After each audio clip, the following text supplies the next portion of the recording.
നമസ്കാരം. ഒരു പാവം മലയാളിയുടെ മറ്റൊരു വീഡിയോയിലേക്ക് സ്വാഗതം. ഇന്ന് സംസാരിക്കാൻ പോകുന്നത് ഹെൽത്ത് ഇൻഷുറൻസിനെ സംബന്ധിച്ചിട്ടുള്ളതാണ്. ഒരുപക്ഷെ നിങ്ങൾക്ക് എല്ലാവർക്കും അറിയുന്ന ഒരു മേഖല തന്നെയാണ്. എങ്കിൽ തന്നെയും ഹെൽത്ത് ഇൻഷുറൻസ് എടുക്കുമ്പോൾ നമ്മൾ ശ്രദ്ധിക്കേണ്ട കാര്യങ്ങൾ, അറിഞ്ഞിരിക്കേണ്ട കാര്യങ്ങളാണ് ചർച്ച ചെയ്തു പോകുന്നത്. ഹെൽത്ത് ഇൻഷുറൻസ് നമ്മുടെ ജീവിതത്തിൽ നിർബന്ധമായും എടുക്കേണ്ട ഒരു ഇൻഷുറൻസ് ഏതെന്ന് ചോദിച്ചാൽ അത് ഹെൽത്ത് ഇൻഷുറൻസ് ആണ്. നിരവധിയായ ഇൻഷുറൻസുകളുണ്ട്. ഹെൽത്ത് ഇൻഷുറൻസ്, ലൈഫ് ഇൻഷുറൻസ്, അതുപോലെ ജനറൽ ഇൻഷുറൻസ്. അപ്പോൾ ഇതിൽ ഏത് ഇൻഷുറൻസ് ആണ് നമുക്ക് ഏറ്റവും കൂടുതൽ പ്രയോറിറ്റി കൊടുക്കേണ്ടത് എന്ന് ചോദിച്ചാൽ തീർച്ചയായും നമ്മുടെ ജീവിതവുമായി ബന്ധപ്പെട്ട് കിടക്കുന്ന ഹെൽത്ത് ഇൻഷുറൻസിന് തന്നെയാണ്. ഇപ്പോൾ ഹെൽത്ത് ഇൻഷുറൻസ് നമ്മൾ എടുക്കുമ്പോൾ, നമ്മൾ എടുത്തു കഴിഞ്ഞാൽ നമുക്ക് ആദ്യത്തെ 30 ദിവസം നമുക്ക് ആക്സിഡന്റ് കവറേജ് മാത്രമാണ് നമുക്ക് ലഭിക്കുക. അതായത് എടുത്ത അന്ന് മുതൽ നമുക്ക് ആക്സിഡന്റ് കാര്യങ്ങൾക്കുള്ള കവറേജ് ലഭിക്കും. ഇപ്പോൾ പനി പോലുള്ള അസുഖങ്ങൾക്ക് നമുക്ക് 30 ദിവസത്തിന് ശേഷം മാത്രമാണ് അത്തരം അസുഖങ്ങൾക്ക് നമുക്ക് ക്ലെയിം ലഭിക്കുക. ഇനിയിപ്പോൾ അത് ഇന്നൊരു കാര്യം കൂടി ശ്രദ്ധിക്കേണ്ടതുണ്ട്. ഇപ്പോൾ നമുക്ക് പനി പോലുള്ള കാര്യങ്ങൾ വരുമ്പോൾ നമ്മളപ്പം തന്നെ ഹോസ്പിറ്റലിൽ പോകുക, ചികിത്സയൊന്നും ഉണ്ടാവില്ല. സാധാരണ എല്ലാവരും അവരുടെ സ്വന്തം രീതിയിലുള്ള ട്രീറ്റ്മെൻറ്റുകളൊക്കെ ആയിരിക്കും. ഇപ്പോൾ നമ്മളൊരു ഹോസ്പിറ്റലിൽ പോയി, ഇപ്പോൾ നിങ്ങൾക്കൊരു പനി വന്നാൽ നിങ്ങളൊരു 33ാമത്തെ ദിവസം നിങ്ങൾ ഹോസ്പിറ്റലിൽ പോയി എന്ന് വിചാരിക്കുക. നിങ്ങളവിടെ പോയി ഹോസ്പിറ്റലിൽ ഹിസ്റ്ററി ചോദിക്കുമ്പോൾ പനി വന്നിട്ട് ഒരാഴ്ചയായി, 7 ദിവസമായി എന്നൊക്കെ പറഞ്ഞാൽ നമുക്ക് 30 ദിവസത്തിന് മുമ്പാണ് ആ അസുഖം വന്നതെന്ന് രേഖപ്പെടുത്തി കഴിഞ്ഞാൽ നമുക്ക് ഇൻഷുറൻസ് ക്ലെയിം ലഭിക്കില്ല. അത് ഓരോ പ്ലാനുകൾ അനുസരിച്ച് വ്യത്യാസപ്പെട്ടിരിക്കും. അതുകൊണ്ട് അത് പ്രത്യേകം ശ്രദ്ധിക്കേണ്ടതാണ്. അതുപോലെ തന്നെ മുമ്പുള്ള ഏതെങ്കിലും അസുഖങ്ങൾ നമ്മൾ റിപ്പോർട്ട് ചെയ്താൽ ഇൻഷുറൻസ് എടുക്കുമ്പോൾ അതുമായി ബന്ധപ്പെട്ട രേഖകൾ ഇൻഷുറൻസ് കമ്പനി ചോദിക്കും. ആ രേഖകൾ ഇൻഷുറൻസ് കമ്പനി പരിശോധിച്ച് അപ്രൂവ് ചെയ്താൽ മാത്രമാണ് നമുക്ക് ഇൻഷുറൻസ് എടുക്കാൻ സാധിക്കുകയുള്ളൂ. അതുപോലെ ഇൻഷുറൻസ് എടുക്കുന്നതിന് മുമ്പുള്ള അസുഖങ്ങൾക്ക് 4 വർഷത്തിന് ശേഷം മാത്രമായിരിക്കും സാധാരണ രീതിയിൽ പരിരക്ഷ ലഭിക്കുക. ചില പ്ലാനുകൾക്ക് ചില വർഷങ്ങൾ കുറവുകൾ ഉണ്ടായിരിക്കും. അത് പ്ലാനുകൾ അനുസരിച്ച് ചെറുതായി മാറിയിരിക്കും. അതുപോലെ ഇൻഷുറൻസ് പോളിസി എടുത്തതിന് ശേഷം വരുന്ന അസുഖങ്ങൾക്ക് മാത്രമാണ് ഇൻഷുറൻസ് ലഭിക്കുക. ഇൻഷുറൻസ് കമ്പനിയെ അറിയിക്കാത്ത അസുഖം മുമ്പ് ഉണ്ടായിരുന്നെന്ന് ഏതെങ്കിലും തരത്തിൽ സ്ഥിരീകരിക്കുകയാണെങ്കിൽ നമുക്ക് ഇൻഷുറൻസ് ലഭിക്കില്ല എന്നുള്ള ഒരു വസ്തുതയും കൂടി നമ്മൾ മനസ്സിലാക്കണം. പിന്നെ ഇൻഷുറൻസ് എടുത്താലും ആദ്യത്തെ 2 വർഷം നമുക്ക് നിരവധിയായ അസുഖങ്ങൾക്ക് ട്രീറ്റ്മെൻറ്റുകൾ കിട്ടില്ല. ഏതാനും ചില അസുഖങ്ങൾ ഞാനിവിടെ പറഞ്ഞു പോകാം. ഹെർണിയ, ഫിസ്തുല, പൈൽസ്, ഹൈഡ്രോസിൽ, പിത്താശയ കല്ലുകൾ, സൈനസൈറ്റിസ്, പ്രോസ്റ്റേറ്റ് ഗ്രന്ഥി സംബന്ധമായ അസുഖങ്ങൾ, മുട്ടുമാറ്റിവയ്ക്കൽ ശസ്ത്രക്രിയ, disc prolapse, thyroid, varicose vein, ulcer, uterus നീക്കം ചെയ്യൽ, വൃക്കയിലെ കല്ലുകൾ നീക്കം ചെയ്യൽ, തിമിരം, തൈറോയിഡ് ഗ്രന്ഥി സംബന്ധമായ അസുഖങ്ങൾ, അവയവം മാറ്റിവയ്ക്കൽ, ടോൺസിലൈറ്റിസ്, ലിഗ്മെന്റ് തകരാറുകൾ, ശരീരത്തിൽ വിവിധ ഭാഗങ്ങളിൽ വരുന്ന സിസ്റ്റുകളും മുഴകളും, ശരീരത്തിന്റെ ഉള്ളിൽ ജന്മന ഉള്ള വൈകല്യങ്ങൾ, മൂക്കിൽ ദശ, ENT സംബന്ധമായ അസുഖങ്ങൾ, ഹെപ്പറ്റൈറ്റിസ് തുടങ്ങിയ അസുഖങ്ങൾക്ക് നമ്മൾ ഇൻഷുറൻസ് എടുത്തിട്ടുള്ള ആദ്യത്തെ 2 വർഷം നമുക്ക് ഇൻഷുറൻസ് ലഭിക്കില്ല. അപ്പോൾ ഇവിടെ ഒരു കാര്യം നമ്മൾ മനസ്സിലാക്കണം. ഇൻഷുറൻസ് നമുക്ക് അത് ഏറ്റവും നല്ല രീതിയിൽ ഉപയോഗിക്കണമെങ്കിൽ രോഗം വരുന്നതിന് മുമ്പാണ് നമ്മൾ ഇൻഷുറൻസ് എടുക്കേണ്ടത്. മാത്രമല്ല എത്ര നേരത്തെ നമ്മൾ ഇൻഷുറൻസ് എടുക്കുന്നു എങ്കിൽ മാത്രമാണ് നമുക്കത് ഏറ്റവും നല്ല രീതിയിൽ അത് ഉപയോഗപ്പെടുത്താൻ സാധിക്കുകയുള്ളൂ എന്നുള്ള ഒരു വസ്തുത കൂടി നമ്മൾ മനസ്സിലാക്കണം. കാരണം ഇപ്പൊ നമുക്കൊരു അസുഖം ഇപ്പോൾ നോർമലായിട്ട് ഒരു ഇൻഷുറൻസിന് ഒരു നോർമൽ ഇൻഷുറൻസിന് ഒരു പക്ഷേ ഒരു 6000-7000 രൂപയാണെന്ന് വിചാരിക്കാം. പക്ഷെ ഒരു അസുഖം വന്നിട്ട് നമ്മൾ ഇൻഷുറൻസിന് വേണ്ടി അന്വേഷിക്കുമ്പോൾ അത് ആ സെയിം സം അഷ്വേർഡിൽ നമുക്ക് ഒരു പക്ഷേ തുക കൂടുതലായി 10,000-ഓ 15,000-ഓ ഒക്കെ ആയിരിക്കും. ഒരു ഉദാഹരണം പറയുകയാണെങ്കിൽ ഇപ്പോൾ സ്റ്റെൻറ്റ് ഒക്കെ ഇട്ട ഇന്നത്തെ കാലത്ത് ഹൃദ്രോഗം പോലുള്ള അസുഖങ്ങൾ കോമൺ ആയിട്ട് വരുന്നുണ്ട്. അപ്പോൾ സ്റ്റെൻറ്റ് ഇട്ടിട്ട് അല്ലെങ്കിൽ ഒരു ഡയബറ്റിക് ആയിട്ടുള്ള ആള്, അപ്പോൾ ഒരു ഡയബറ്റിക് പ്ലാൻ ചൂസ് ചെയ്യേണ്ടി വരും. അപ്പോൾ അത്തരം പ്ലാനുകൾക്കൊക്കെ സാധാരണ എമൗണ്ടിനേക്കാളും കൂടിയ തുകയാണ് നമുക്ക് പോളിസി എടുക്കാൻ വേണ്ടി നൽകേണ്ടി വരും. അപ്പോൾ ആ കാര്യം നമ്മൾ ശ്രദ്ധിക്കണം. അതായത് അസുഖം വരുന്നതിന് മുമ്പ് തന്നെയാണ് നമ്മൾ ഇൻഷുറൻസ് എടുക്കേണ്ടതെന്നുള്ള ഒരു ബോധ്യം നമുക്ക് ഉണ്ടാവണം. അതുകൊണ്ട് എത്ര നേരത്തെ നമുക്ക് ഇൻഷുറൻസ് എടുക്കാൻ പറ്റും അത്രയും നേരത്തെ നമ്മൾ ഇൻഷുറൻസ് എടുക്കുക. ഇപ്പോൾ നമ്മൾ ഇൻഷുറൻസ് എടുത്ത് ആദ്യം വരുന്ന ഒരു 2 വർഷത്തിനിടയിൽ വരുന്ന എല്ലാ അസുഖങ്ങളും അത് നമുക്ക് മുമ്പ് ഉണ്ടായിരുന്നതാണോ എന്ന് ഇൻഷുറൻസ് കമ്പനി കൃത്യമായിട്ട് പരിശോധിക്കും. അത് ഏതെങ്കിലും തരത്തിൽ നമുക്ക് മുമ്പ് ഉണ്ടായിരുന്നതാണ് എന്നറിയുകയാണെങ്കിൽ നമ്മുടെ ഇൻഷുറൻസ് ഡിനൈ ചെയ്യാനുള്ള സാധ്യതയുണ്ട്. അതുപോലെ തന്നെ നമ്മൾ ട്രീറ്റ് ചെയ്യുന്ന ഹോസ്പിറ്റലിൽ നിന്ന് നമ്മുടെ മുൻ മുൻകാലങ്ങളിലുള്ള ചികിത്സാ ഡീറ്റെയിൽസ് ഒക്കെ ഇൻഷുറൻസ് കമ്പനിക്ക് എടുക്കാൻ പറ്റും. ഹോസ്പിറ്റലുകളായിട്ട് ടൈപ്പ് ഉണ്ട്.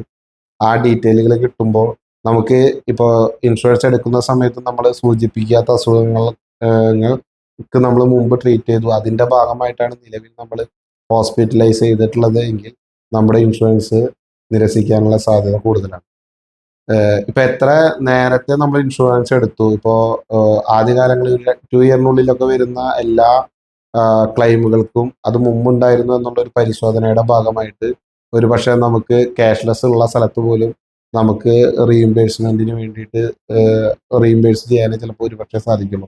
കാരണം ഇൻഷുറൻസ് കമ്പനി നിരവധിയായ ചോദ്യങ്ങൾ ചോദിക്കും. അതിൻ്റെ റിപ്പോർട്ടുകൾ കാര്യങ്ങളൊക്കെ നമ്മൾ അതനുസരിച്ച് കൊടുക്കേണ്ടി വരും. അത് കൃത്യമായിട്ട് കൊടുക്കാൻ പറ്റിയില്ലെങ്കിൽ ക്യാഷ്ലെസ് ഉള്ള ഹോസ്പിറ്റലിൽ പോലും ഒരു പക്ഷേ നമ്മൾ പിന്നീട് റീഇംബേഴ്സ്മെന്റിന് ട്രൈ ചെയ്യേണ്ടി വരും. പക്ഷെ ഒരു പക്ഷേ ഇൻഷുറൻസിന്റെ ഡിപ്പാർട്ട്മെന്റിൽ ഇരിക്കുന്നവരെ ഇൻഷുറൻസ് ഡിനൈ ചെയ്യാൻ വരെയുള്ള സാധ്യത കൂടുതലാണ്. പിന്നെ സാധാരണ 24 മണിക്കൂർ അഡ്മിഷൻ വേണ്ടി വരുന്ന സാഹചര്യങ്ങളാണ് ഇൻഷുറൻസ് ലഭിക്കുക. ഒ പിയിൽ വന്ന് ഡോക്ടറെ കണ്ടു പോകുന്നതിന് ഇൻഷുറൻസ് ലഭിക്കാറില്ല. ഒ പി കവറേജുകളുള്ള ഇൻഷുറൻസ് പ്ലാനുകൾ ലഭ്യമാണ്. അതിന് സാധാരണ ഇൻഷുറൻസിനേക്കാളും പ്രീമിയവും അതുപോലെ കൂടുതലായിരിക്കും. പിന്നെ നമ്മൾ ശ്രദ്ധിക്കേണ്ട ഒരു ഇമ്പോർട്ടൻ്റ് ആയിട്ടുള്ള കാര്യമാണ് മദ്യപാനം, പുകവലി, മറ്റ് ലഹരി പദാർത്ഥങ്ങൾ മൂലമാണ് അസുഖം വന്നതെന്ന് ഏതെങ്കിലും തരത്തിൽ റിപ്പോർട്ട് ചെയ്യുകയാണെങ്കിൽ നമുക്ക് ഇൻഷുറൻസ് ലഭിക്കില്ല. അത് നമ്മൾ പ്രത്യേകം ശ്രദ്ധിക്കണം. കാരണം നമ്മളിപ്പോൾ ഒരു ഹോസ്പിറ്റലൈസ് ചെയ്തു, അവിടെ നമ്മളിപ്പോൾ എല്ലാം പറയുന്നതിൻ്റെ കൂടെ ഇപ്പോൾ ആ ഡോക്ടർ അത് മദ്യപാനം മൂലമാണോ പുകവലി മൂലമാണോ എന്നുള്ളത് മനസ്സിലാക്കി അത്തരത്തിൽ എന്തെങ്കിലും അതിൽ രേഖപ്പെടുത്തി കഴിഞ്ഞാൽ നമുക്ക് ഇൻഷുറൻസ് കിട്ടില്ല. കാരണം ഈ എല്ലാ രേഖകളും ഹോസ്പിറ്റലിൽ നമ്മൾ ചികിത്സയുമായി ബന്ധപ്പെട്ട എല്ലാ രേഖകളും ഇൻഷുറൻസ് കമ്പനിക്ക് കിട്ടിയാൽ മാത്രമാണ് ഇൻഷുറൻസ് കമ്പനി ക്ലെയിം നമുക്ക് തരുള്ളൂ. അപ്പോൾ അത്തരത്തിൽ എന്തെങ്കിലും ഒരു രേഖപ്പെടുത്തലുകൾ വന്നാൽ നമുക്ക് ഇൻഷുറൻസ് കിട്ടില്ല എന്നുള്ളത് നമ്മൾ മനസ്സിലാക്കണം. പിന്നെ ഏതെങ്കിലും കാലത്ത് നമ്മൾ നിലവിലൊരു ഇൻഷുറൻസ് കമ്പനിയിൽ പോളിസി എടുത്തിട്ടുണ്ട്.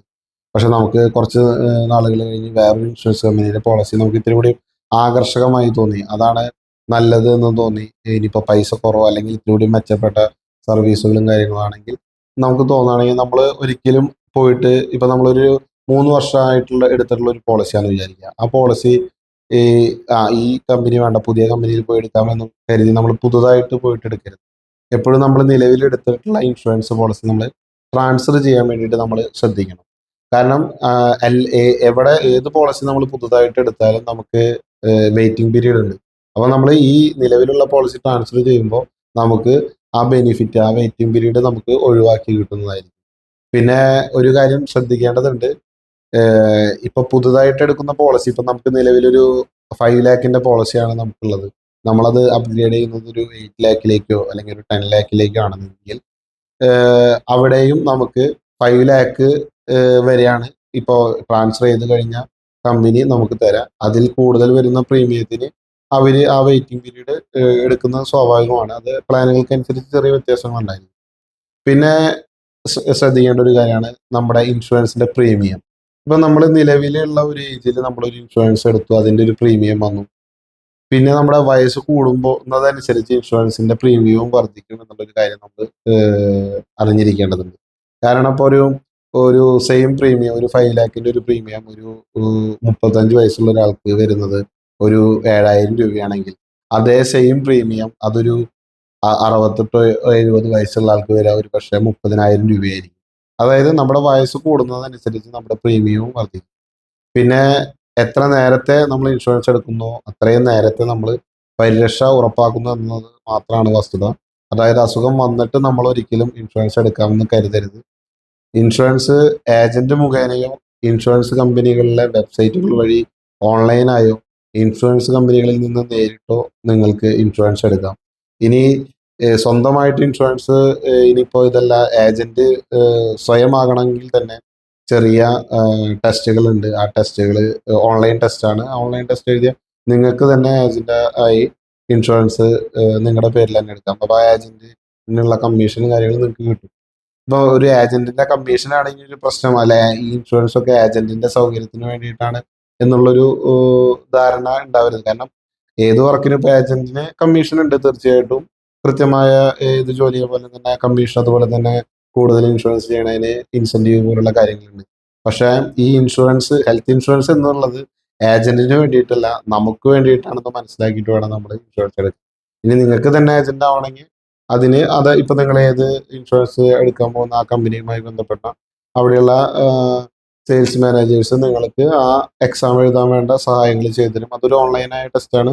അതെല്ലാവർക്കും വളരെ സുഖമായിട്ട് പാസ്സാവാൻ പറ്റുന്ന ഒരു ടെസ്റ്റാണ്. പിന്നെ ഇൻഷുറൻസ് എടുക്കുമ്പോൾ നമ്മൾക്ക് ശ്രദ്ധിക്കേണ്ട വേറൊരു കാര്യമാണ്, ഇപ്പോൾ വയസ്സ് കൂടുന്തോറും ചില പ്ലാനുകൾക്കൊക്കെ കോ പേയ്മെന്റുകൾ ഉണ്ടാവും. അതായത് ഇത്ര ശതമാനം കോ പേയ്മെന്റ്, അതായത് നമ്മളിപ്പോൾ ഹോസ്പിറ്റൽ ബില്ലിന്റെ 10% കോ പേയ്മെന്റ് എന്നൊക്കെ പറഞ്ഞിട്ടുള്ള കാര്യങ്ങൾ ഉണ്ടായിരിക്കും. അപ്പൊ അത് നമ്മുടെ പ്ലാൻ എന്താന്ന് കൃത്യമായി നമ്മൾ മനസ്സിലാക്കണം. ചില പ്ലാനുകളൊക്കെ 60 വയസ്സായ ആളുകൾക്ക് കോ പേയ്മെന്റ് 10%, 20%, അങ്ങനെയൊക്കെയുള്ള കോ പേയ്മെന്റുകളുണ്ട്. അതൊക്കെ നിങ്ങളുടെ ഏജന്റിനോട് നിങ്ങൾ കൃത്യമായി ചോദിച്ച് മനസ്സിലാക്കുക, എത്ര രൂപയാണ് നമ്മുടെ കയ്യിൽ നിന്ന് കൊടുക്കേണ്ടി വരിക, അതോ പൂർണ്ണമായിട്ട് നമുക്ക് കിട്ടുമോ എന്നുള്ളത്.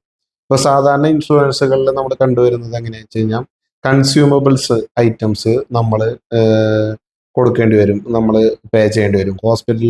ഹോസ്പിറ്റലൈസേഷൻ, മെഡിസിൻ കാര്യങ്ങളാണ് ഇൻഷുറൻസ് കമ്പനി പേ ചെയ്യാറ്. കൺസ്യൂമബിൾസ് എന്ന് പറയുമ്പോൾ ഗ്ലൗസ്, സിറിഞ്ച്, അതുപോലെ തന്നെ നമ്മൾ യൂസ് ചെയ്യുന്ന ഡ്രസ്സുകൾ എക്സ്റ്റേണലായിട്ട് ഇപ്പോൾ സർജറി കാര്യങ്ങൾക്ക് ഉപയോഗിക്കുന്നത്, അത്തരം കാര്യങ്ങൾക്ക് കൺസ്യൂമബിൾസിൽ വിടുന്നതാണ്. അത്തരം കൺസ്യൂമബിൾസ് ഏതിനൊക്കെയാണ് നമുക്ക് ഇൻഷുറൻസ് കിട്ടുക എന്നുള്ളത് കൃത്യമായിട്ട് നമ്മൾ ഇൻഷുറൻസ് എടുക്കുന്ന സമയത്ത് നമ്മൾ കൃത്യമായി മനസ്സിലാക്കേണ്ടതുണ്ട്.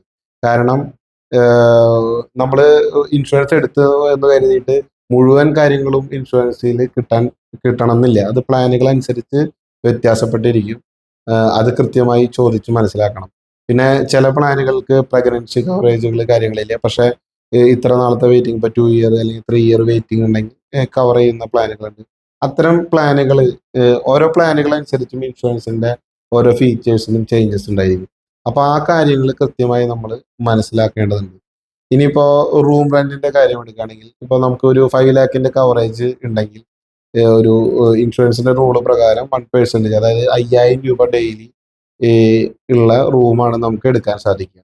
അത് അത് നമ്മൾ അതാണ് പറയുന്നത്, നമ്മൾ ഓരോ പ്ലാനും ചോദിച്ച് മനസ്സിലാക്കണം എന്നുള്ളത്. ഒരു 3 ലാഖ് ആണെങ്കിൽ ഒരു പക്ഷേ 3000 രൂപയായിരിക്കും നമുക്ക് ഒരു ദിവസം റൂമിന് വേണ്ടി സ്പെൻഡ് ചെയ്യാൻ സാധിക്കും.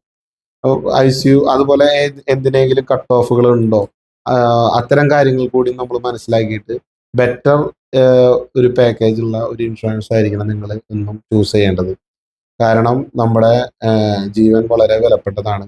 ആദ്യ മണിക്കൂറുകളിൽ ട്രീറ്റ്മെന്റിന് വേണ്ടിയിട്ട് നമ്മൾ പണമില്ലാത്തത് കൊണ്ട് കാത്തു നിൽക്കേണ്ട ഒരു അവസ്ഥ വരുമ്പോൾ ഒരുപക്ഷെ അത് കൂടുതൽ കോംപ്ലിക്കേഷനിലേക്കാണ് പോവുക. അതേസമയം നമുക്കൊരു ഇൻഷുറൻസ് ഉണ്ട്. ആദ്യ സമയത്ത് ഇപ്പോൾ ഹോസ്പിറ്റൽ കേസുകളിൽ നിങ്ങൾക്ക് എല്ലാവർക്കും അറിയാം, വളരെയധികം പൈസ ചെലവ് ഏറിയ ഇതാണ്. അതുകൊണ്ട് തന്നെ ഹോസ്പിറ്റൽ ചെലവുകൾക്ക് വേണ്ട ഒരു ഇനീഷ്യൽ തുകയെങ്കിലും നമുക്ക് ഇൻഷുറൻസിൽ നിന്ന് കണ്ടെത്താൻ സാധിച്ചാൽ ട്രീറ്റ്മെന്റ് വളരെ വേഗത്തിലാക്കാം. അതുകൊണ്ട് നമുക്ക് പെട്ടെന്നുള്ള കോംപ്ലിക്കേഷനുകൾ ഒഴിവാക്കാം എന്നാണ് പറയാനുള്ളത്. കാരണം പൈസ ഇല്ലാത്തത് കൊണ്ട് അത് മാറ്റിവെച്ച് അത് കൂടുതൽ കോംപ്ലിക്കേഷനിലേക്കാണ് പോവുക. ഇപ്പോൾ ഹെൽത്ത് ഇൻഷുറൻസ് ഉണ്ടെങ്കിൽ നമ്മൾ അതിന് വേറെ അധികം ടെൻഷനും കാര്യങ്ങളും നമുക്കുണ്ടാവില്ല. വേഗം ഇമ്മീഡിയറ്റ് ആയിട്ട് അത് ട്രീറ്റ് ചെയ്യാൻ വേണ്ടിയിട്ട് നമ്മൾ പോവാം. അത് സാധാരണ ഒരു ഹ്യൂമൻ നേച്ചറാണ്. അപ്പോൾ എല്ലാവരും ഹെൽത്ത് ഇൻഷുറൻസ് എടുക്കേണ്ടതിൻ്റെ പ്രാധാന്യം മനസ്സിലാക്കിക്കൊണ്ട് ഹെൽത്ത് ഇൻഷുറൻസ് എടുക്കണമെന്നാണ് എനിക്ക് നിങ്ങളോട് പറയാനുള്ളത്. അത് എത്രയും പെട്ടെന്ന്, കാരണം നമ്മൾ എത്ര നേരത്തെ എടുക്കുന്നോ എങ്കിൽ മാത്രമാണ് നമുക്ക് അത് കൂടുതലായിട്ട് അത് ഉപയോഗിക്കാൻ സാധിക്കുക. കാരണം ആദ്യകാലങ്ങളിൽ വരുമ്പോൾ ഒരുപാട് റിപ്പോർട്ടുകളും കാര്യങ്ങളും കമ്പനി ചോദിച്ച് അത് മുമ്പുണ്ടായിരുന്ന അസുഖമല്ല എന്ന് ബോധ്യം ഉറപ്പാക്കിയതിന് ശേഷം മാത്രമാണ് നമുക്ക് ക്ലെയിം കിട്ടുക. ഇപ്പം നിങ്ങൾ ഇൻഷുറൻസ് എടുത്തൊരു 4-5 വർഷമായെങ്കിൽ ഒരുപക്ഷെ ഹോസ്പിറ്റലിൽ നിന്ന് ഇൻറ്റിമേഷൻ കിട്ടിയാൽ അപ്പോൾ തന്നെ ഒരു 10-15 മിനിറ്റിനുള്ളിൽ തന്നെ നമ്മുടെ ക്ലെയിം അപ്രൂവ് ചെയ്തു എന്ന് പറഞ്ഞിട്ടാണ് സാധാരണ നമുക്ക് ലഭിക്കുക. അപ്പോൾ എത്ര നേരത്തെ എടുക്കാൻ പറ്റുമോ അത്രയും നേരത്തെ ഹെൽത്ത് ഇൻഷുറൻസ് എടുക്കാൻ ശ്രദ്ധിക്കുക. പിന്നെ ഇപ്പോൾ ഒരു 5 ലക്ഷം കവറേജ് ഉള്ള ഒരു പ്ലാൻ എടുക്കാൻ ഉദ്ദേശിക്കുന്ന ഒരാൾക്ക് 5 ലക്ഷം രൂപ നഷ്ടപ്പെട്ടാലും സാമ്പത്തികമായ ബുദ്ധിമുട്ടുകളൊന്നും ഉണ്ടാകാൻ സാധ്യതയില്ലാത്തവരാണെങ്കിൽ ഇൻഷുറൻസ് എടുക്കണം എന്നില്ല.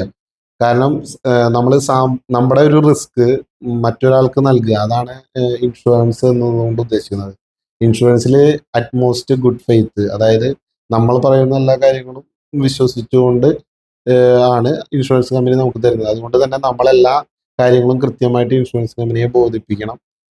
അതുപോലെ അപ്പോൾ നമുക്ക് ഫ്യൂച്ചറിൽ വരുന്ന കോംപ്ലിക്കേഷനുകളും കാര്യങ്ങളും നമുക്ക് ഒഴിവാക്കാൻ സാധിക്കും. ഇതാണ് ഹെൽത്ത് ഇൻഷുറൻസുമായി ബന്ധപ്പെട്ട് എനിക്ക് നിങ്ങളോട് പറയാനുള്ള കാര്യങ്ങൾ. ഈ കാര്യങ്ങൾ മനസ്സിലാക്കി അതിൻ്റെ പ്രാധാന്യം മനസ്സിലാക്കി ഇനി ഹെൽത്ത് ഇൻഷുറൻസ് എടുത്തിട്ടില്ലെങ്കിൽ തന്നെ എത്രയും പെട്ടെന്ന് തന്നെ ഹെൽത്ത് ഇൻഷുറൻസ് എടുക്കാൻ വേണ്ടിയിട്ട് എല്ലാവരും തയ്യാറാകണമെന്ന് കൂടി അഭ്യർത്ഥിച്ചുകൊണ്ട് ഇനി മറ്റൊരു വിഷയവുമായി കാണാം എന്ന് പറഞ്ഞുകൊണ്ട് ഇന്ന് ഇവിടെ പറഞ്ഞു പിരിയുന്നത് മറ്റാരുമല്ല, നിങ്ങളുടെ സ്വന്തം MS ഒരു പാവമലയാണ്.